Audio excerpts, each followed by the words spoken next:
A replica of perhaps one of the most famous planes to ever take to the skies is now a permanent part of San Diego's Air and Space Museum. Called the X-1, it at the time did what no other plane could do. And that's Break the Sound Barrier. 10 News reporter Bob Lawrence has the San Diego connection to that history-making aircraft. Oh, she looks great. If anyone ought to know, it's retired Air Force Brigadier General Bob Cardenas. Cardenas was the pilot of the B-29 bomber, which took the X-1 into the air. Piloting the X-1, Chuck Yeager. Yeah! Yeager on the left, Bob Hoover, who flew the chase plane in the middle, and Cardenas on the right were Grand Marshals of San Diego's Veterans Parade in 2012.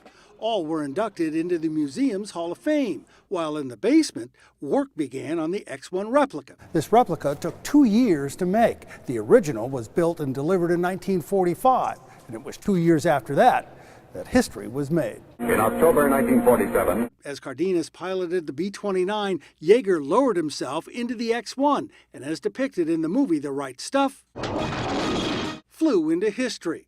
But it also changed aviation forever. The breaking of the sound barrier changed the entire scope of what was now going to be done in aviation and space. As for the replica, museum volunteers had to reverse engineer it to build it. We had overall dimensions, 3-view dimensions, and so we recreated the airplane from the 3 views, doing our own engineering in the basement. The replica will join other aviation milestones, the Spirit of St. Louis and the Apollo 9 moon capsule. As for Cardenas, who now resides in San Diego, They gave birth to a real sharp replica.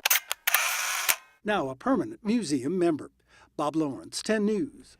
And the original X-1 is hanging inside the Smithsonian Museum in Washington. By the way, glamorous Glennis painted on the side is a tribute to Chuck Yeager's wife.